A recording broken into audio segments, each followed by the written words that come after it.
After all, a girl might expect almost anything on a second honeymoon. Anything. But murder.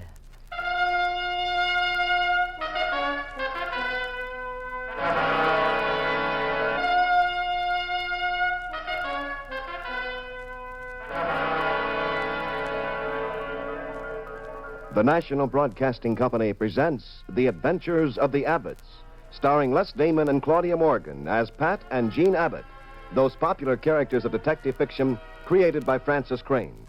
NBC invites you to join Pat and Jean each week at this time for another exciting recorded adventure in romance and crime. Now here is Jean Abbott to set the stage for tonight's puzzle in murder.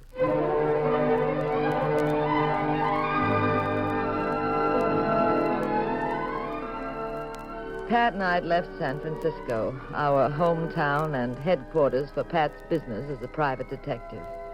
We'd taken the car and headed off into the mountains, high up, where it was cool, quiet, and we could be alone. You can underline that word, alone. We were going to enjoy a second honeymoon. Enjoy is putting it mildly. We had so much fun, we decided to play hooky from the Cops and Robbers game for an extra week and drive east across the plains. Just wander and stare like tourists at the scenery. Chat with the characters in those isolated towns. Wind up evenings at a lodge under a desert sky. The heartland of the States, as you drive across, is empty for huge stretches, with raw gashes cut deep into the bare face of the earth. It's rock-strewn, solitary, sometimes ominous. Blue, Pat? Oh, a little, darling. Just thinking about this racket I'm in.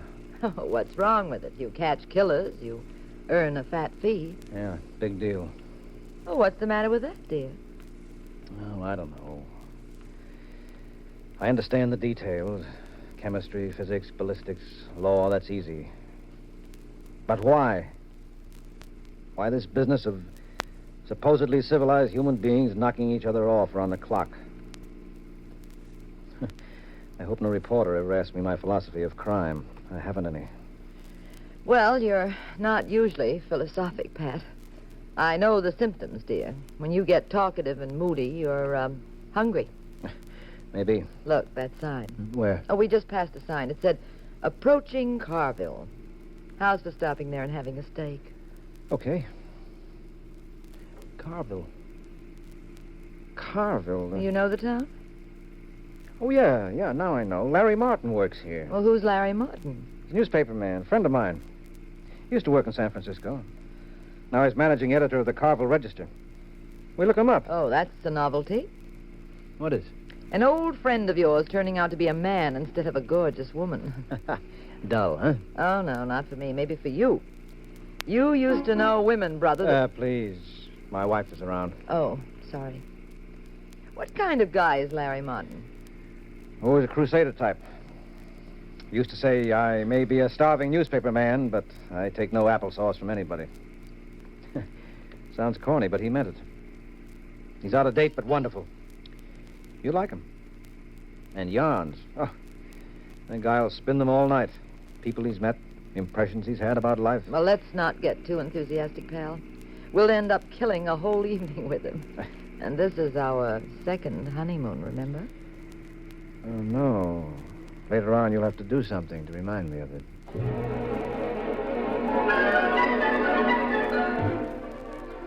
As you approach Carville, you sense the excitement of a boom town. The flashing neon signs in the twilight and a bit too big. Joey's air-cooled cafe, beer on ice, gas, souvenirs. The field hands dismount from their horses to play the pinball machine in the lobby of a cheap hotel. The newly made signs are crude with staggering prices. Shave, $1.50. You tense a bit coming in over the railroad tracks on the highway. Well, you know a boom town often has a rough crime rate, too. Carville was a mining town before. The wooden arms of the old dredges and cranes loomed up against the dark sky, like gallows.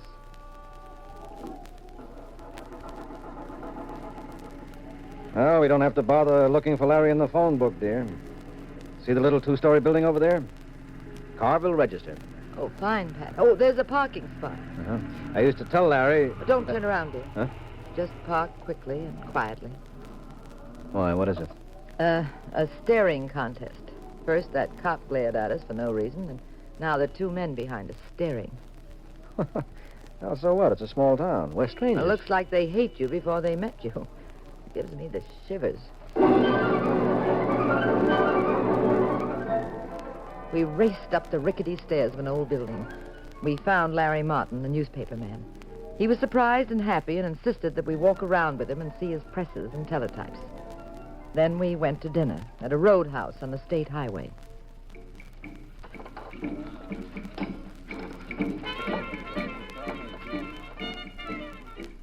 It was a roadhouse you wouldn't expect in normal times. There was dice, roulette, slot machines. One of them even played for $100 gold pieces. The carnival's doing all right, huh, Pat? Yeah, Larry. How long will it last? Well, no telling. That vein of ore they struck just doesn't seem to have an end. Besides, we're on the main road to Ferguson City, and there's been ore discovered there, too. Uh-huh. Well, how's it going, Larry? The paper, I mean. Oh, great. You still saving the world every day in print? No. I don't get out to the prospecting area much. Too busy at my desk. But there's some amazing stories about get-rich-quick boys breaking from there. Well, who's the big shot? Who do you mean, Gene? Oh, that short, fat fellow. Just came in with the blonde girl, the one everybody's bowing and scraping to. Oh, that's Uncle Walter. Uncle Walter? Walter Bradford. Now, there's the kind of amazing thing I mean. Walter used to own a general store here. Made a small living. Along came the boom, and Walter's probably the most important man in town. Very popular, very generous. That's why we call him Uncle Walter. He's an easy touch. Well, if he's so popular, why the two mugs with him? Those guys? Well, just friends. Well, the blonde doesn't look like his wife. His wife would be older, not quite so brassy. Well, she's, his girl, that's all. Quite a kid, Florence. Used to work in a diner on the highway. Now she's wearing a mink. Yeah, she must be quite a kid. Does Bradford own this place? Well, might have a small piece of it, I don't know.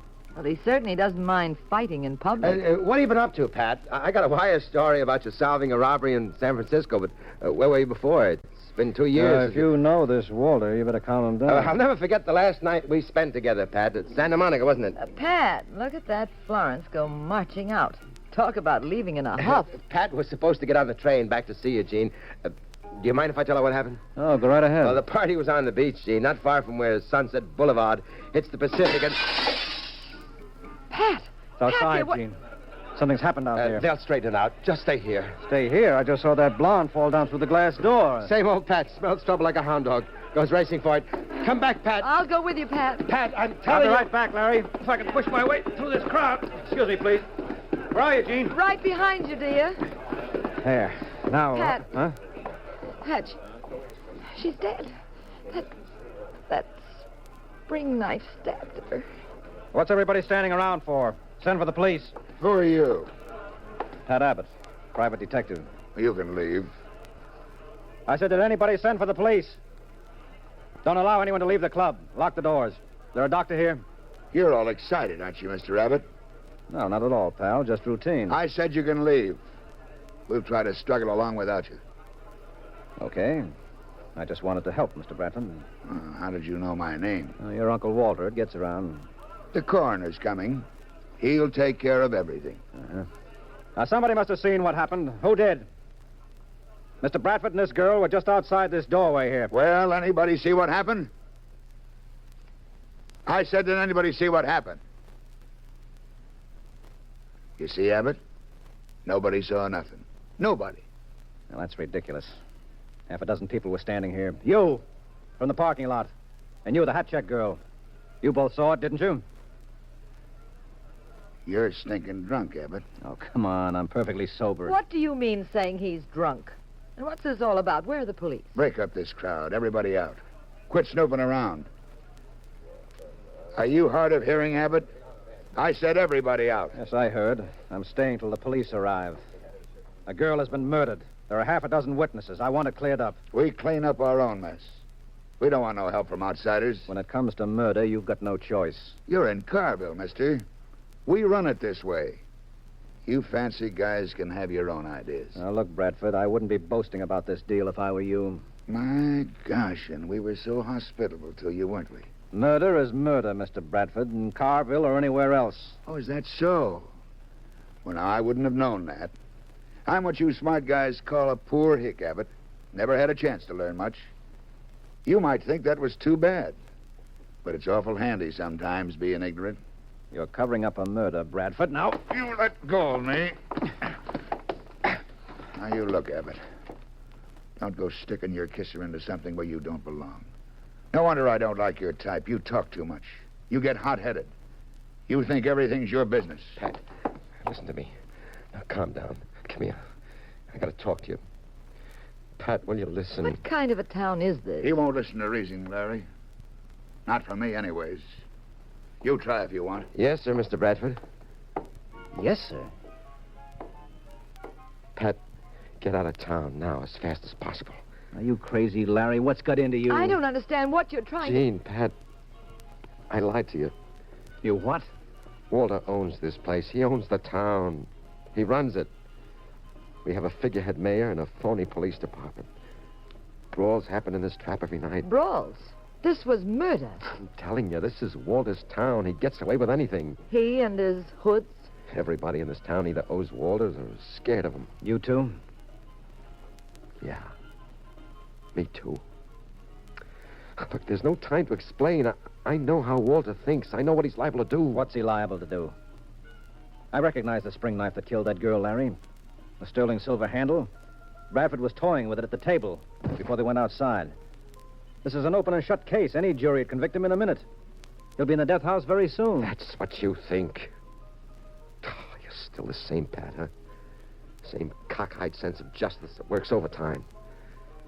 Doesn't always come out that way, Pat. Larry, you can't just write this off. They aren't going to wipe that girl's blood off the floor, toss the body in the drink, and forget it. I won't let them. The authorities won't let them. What authorities? The police of this town? Some other town, you think? Who's going to tell him? Who'll testify against him if by some miracle he's brought to trial? Run for that parking lot, Pat. Take Gene and head for the highway this minute. The coroner'll clean up. Clean up? Run away? Me? Yeah, you. The big deal detective who's up against the facts of life for a change. He'll knock you off, Pat. You're the only thorn in his side now, you and Gene. As long as you're within this city limits, you're fair game, a walking target. I've got to get back to the office, make up the first edition. Remember, just get out. Don't pick a fight. Don't ask questions. Write to me, huh? Tell me how it goes. And take care. Keep your nose clean. No, Larry, wait a minute. I don't get it, Gene. He's like a terrified rabbit. Well, what'll we do? Call the state police, that's what. Come on, I'll show you. Now walk out casually. No wisecracks. Head for the door, then dash for the car. We stole out, bewildered and tense. Pat was very bitter. Walter and his boys obviously had an eye on us. But we got out and found a phone booth. All right, this'll do it. Who are you calling, Pat? Ferguson City. This town is sold out. Bradford owns it like it was his own backyard. We need help from outside. I'll have the state troopers here in 10 minutes. Your call, please. State Police Headquarters, Ferguson City. This is urgent. One moment, please. Watch the door, Gene. If you spot anybody that looks suspicious, tell me. I'll hang up. We'll try from another place. Sorry, sir. Lines to Ferguson City are tied up. All the lines? I can try again later. May I have your name and number? Never mind. Lines are tied up. That's a stall. Bradford's got that night operator working for him. It's a cinch in a little town like this. 2 o'clock in the morning. Why would the lines be tied up? Well, how about sending a telegram? No, telegram office is closed. I noticed it on the way over. Well, let's drive there. It's about 50 miles. We can make it in an hour, dear. Right, come on, to the car. You got the road map? In the glove compartment. Okay. Start towards the highway, and I'll give you instructions as you go, dear. All right.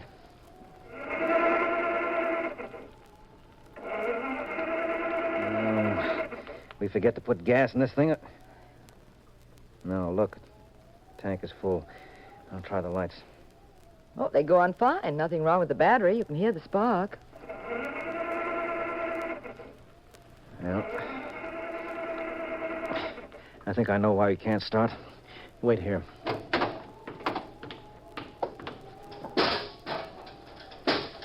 What is it, Pat? That's what I thought. They botched up the motor while we were calling. We'll never start this car tonight. Come on, Gene, get out. Okay. Where are we off to? To the bus station. Wait, Pat. Huh? Don't move. What? Across the street, 2 mugs.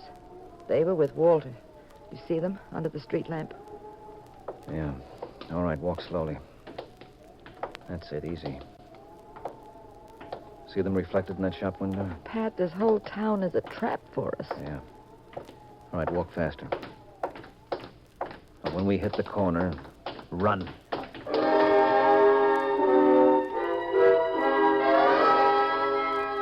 We made it to the corner. We ran 2 blocks in the pitch-black night. We saw the bus station. It was deserted. But there was a light on and a man at the ticket booth. Help you, ma'am? We want 2 tickets on the next bus to Ferguson City. Ferguson Please, City. please, hurry. Ferguson City. Sorry, it's all reserved. When does it leave? Ma'am, be here in about 30 minutes. There's no one around. Where are the passengers with the reservations? Well, it ain't our fault if they don't show up. Uh-huh. What other buses leave tonight? Ain't no more tonight. You sure? You trying to tell me my business? Never mind, skip it. Come on, Gene. Pat, the railroad station. We could try that. Yes, maybe. It's obvious that Bradford's got everybody eating out of his hand. Which way is the railroad station? 2 blocks north. Thanks. Let's go, Gene.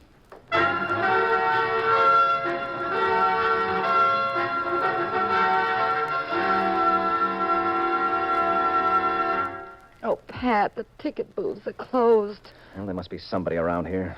Trains come through. They wouldn't desert the place. Hello in there. Anybody inside? Open this window. Come on, open up in there. Take it easy, stranger. What are you trying to do? Break something? Wake up the whole town? I'm sorry, officer. There doesn't seem to be anybody around. So what? Well, I want 2 tickets on the next train out. Ticket seller's going to eat.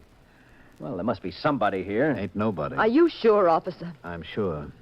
Now cut out banging on the door and yelling, or I'll haul you in for creating a public disturbance. Well, when is the ticket seller coming back? I wouldn't know. Where does he go to eat? What business is it of yours? He ain't here. He won't be back for a long time. Now move along.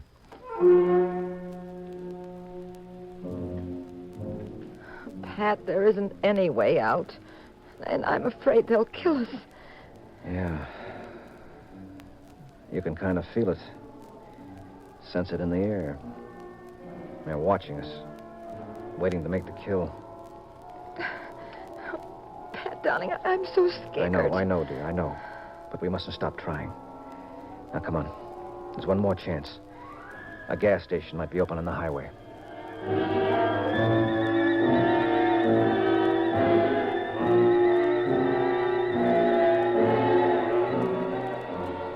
Yes, look, there's a gas station, see? No, we just wait for a car. It's awfully lit up here, Pat. So we'll crouch down here, back of this sign. Now, if anybody leaves a car open for a second, we grab it. Uh-huh. Shh. There's one. No, he won't get out, Pat. He'll just ask for gas and sit there. That's right. But the station attendant will turn around then. Maybe go inside to get change. We'll get a break. The driver will be alone at the wheel. We're lucky. The man is driving and he's alone. How do we handle it? Now, look, I'll slug the driver. You jump in, grab the wheel. Uh-huh. I'll toss him aside and get in with you.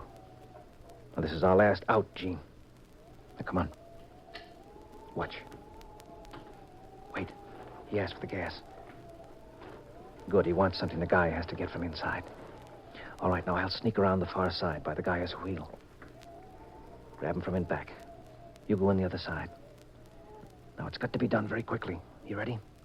Ready. All right, let's go.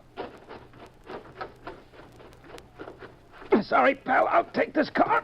Get in, Gene. I'm in? I'll let go of your throat in a minute, pal. I'm not going to strangle you. I just don't want you to make any noise. Sorry, I've got to borrow the car. I'll just toss you over the side. Take it away, Gene. Which way, dear? Just follow the signs to the state highway. Oh, brother, I thought we'd never get out of this town. Oh, I guess we're in the clear. No, faster, Gene. Drive faster. That truck, Gene, look out. You all right, Pat? Yes. Oh, that crazy truck driver cutting us off. He's standing right in our way. I'll get him out. Get out of the way. Pull to the side. You're wasting your breath, Mrs. Abbott. He ain't moving, not till I get in your car. Pat, this man... Easy, Gene. I was afraid this was the deal. I'm going to sit in the back of your car. Do you mind? Yes, I I mind. got my own invitation. Miss 38. Start up. Take the next side road off the highway. Do everything he says, Gene. There's a warehouse 2 blocks down. Pull up there.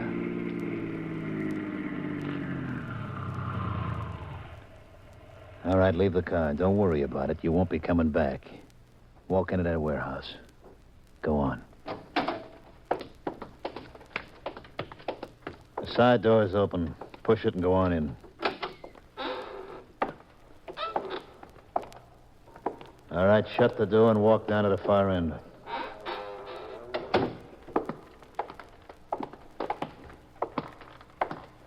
Now, you're one of Bradford's suckers, huh?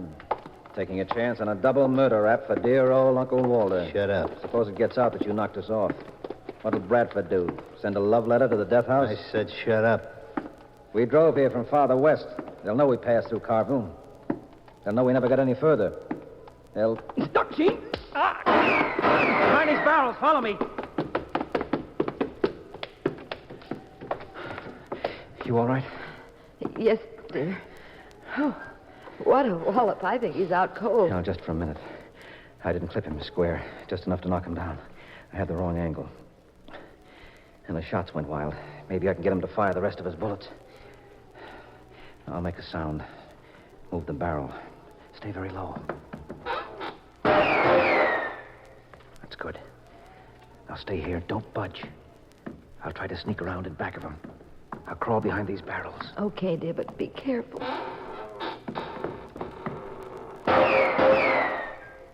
Come on out, Abbott. I dare you show your face. You hear me? Come on out. Okay, Abbott. My gun's empty now. Come on out. We'll make a deal. Abbott? Where are you? Run for the door, Gene! Yeah, this time I caught him right. Now, come on, let's go. Darling, your mouth. He's ripped it. Never mind. But where to now? The whole town will be after us, hunting us like a wolf pack. It'll be a lynch mob.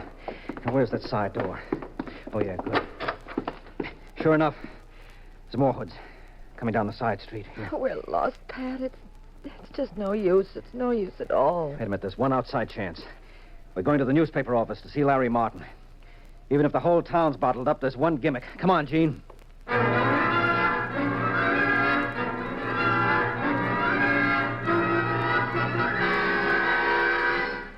Pat, I told you to get out of town. Walter's in the other room checking tomorrow's paper. Sure. To be certain nothing leaked, huh? What are you doing here in my office, you and Jean? Trying to commit suicide? We couldn't get out, Larry. They cut us off, tracked us down. I can't help you. They'd kill me, too. Now get out, Pat. I beg you. I can't help you. Nobody can help you, Abbott. Uncle Walter. Well, you should be pleased, Bradford. Your boys have been doing a good job. Not good enough. You and your wife are still alive. Now, sit down, Bradford. Behave yourself, Abbott. Don't give me any orders. My mob's on the way here now, and you haven't got a bloody chance. You'll be a dead duck in 3 minutes. I said sit down. Now, get this, Bradford. I may only have 3 minutes, but it's just long enough for me to kill you. And I'll do it, so help me. Before they come to take me, I'll see that you get it, and I can do it in 3 minutes. Pat, there are a bunch of men down the street searching buildings. You open your yap to call them, Bradford, and I'll kill you. Pat, you're out of your mind. You haven't a chance I now. do, though, Larry. Nobody's been thinking, that's all. There is a way to contact Ferguson City. Sure, the phones are out, the roads are blocked, but you can save it. That's why I came here. What the devil are you talking about? Look out the window, up the street. Walter's boys. Sure, hang up, Abbott. Knock it off. Bradford, I said if you open your mouth, I'll murder you. I've been around your type long enough to know 10 different ways of doing it, too. Now, listen, Larry. This is a newspaper. You belong to a wire service. You've got a teletype. You showed it to us before. It reverses, doesn't it? so you can send news bulletins out if a story breaks here. Now, where's your reverse teletype? No, Pat. You do what he says, Larry, and when the boys get here, I'll have them string you up. Larry, where's that reverse teletype? Which one of these confounded gadgets is it, and how does it work? Well, I think it's this one, Pat, but I don't know how to signal with it. Speak up, Larry. Larry, you help them like a little Boy Scout, and my boys will take care of you but good. We'll drive one of your own news trucks right over your yellow face. Larry, I know you sold out to Bradford, but doesn't your stomach turn every time he gives you an order? What kind of talk is that? Don't you feel good when Uncle Walter hands you the dough, Larry? Big dough? More than a bum like you ever saw in his whole crummy life? Who set you up here, small fry? Who took you on when you hopped up that freight without a dime? Is this the thanks I get? Is this the payoff? Cut it out, both of you. I can't think. Larry, listen to me. You can crack Bradford now. You've got him right in your own hands. And there's just about 60 seconds left. Come on, boy. This whole town has got its face in the dirt. Bradford steps all over everybody. You know the pattern. Now you can break it. Pat, they're very close. They're almost coming up the stairs. They'll kill us, Pat. They'll kill us. That's right, Larry. So be smart. Just wait a minute. You going to be a penniless bum again, a world saver, a pushed around no good newspaper man? You put one finger on that teletype, Larry, and you not only break me, you'll break a dozen guys. And they'll be out looking for you, and they'll take it out on you, inch by inch. Don't listen to him. You've been threatened before, Larry. How many times? And every time you did the right thing. Where are your guts, Larry? They're coming up the stairs, Pat. Well, Larry. Flip the second key on your left, Gene. It alerts Ferguson City for a news flash. I got it. I'll pound it like a typewriter. All right, Gene, transmit this. Send state troopers to Carville immediately. Murder.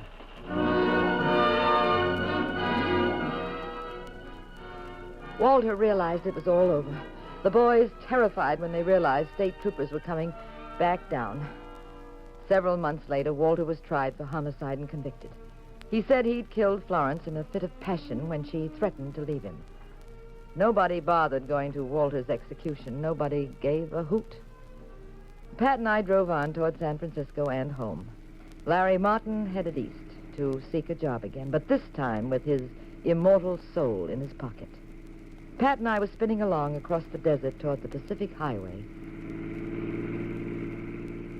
Fine thing. Meaning what?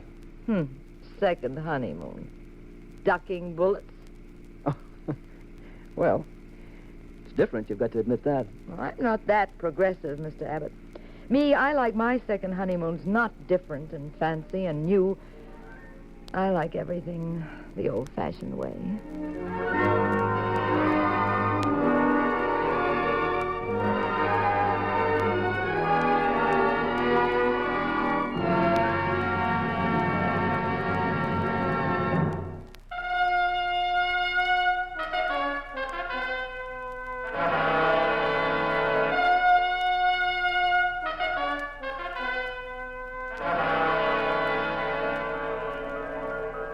The National Broadcasting Company has presented The Adventures of the Abbotts, starring Claudia Morgan and Les Damon as those popular personalities of detective fiction, Pat and Jean Abbott, created by Francis Crane.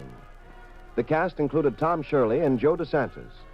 The Adventures of the Abbotts was written by Howard Merrill. Original music composed and conducted by Dewey Bergman. Produced by Ted Lloyd and Bernard L. Schubert. Directed and recorded by Harry Frazee. This is Wayne Howell speaking. Next week, same time, same station. Another exciting adventure in crime with Pat and Jean in The Adventures of the Abbotts.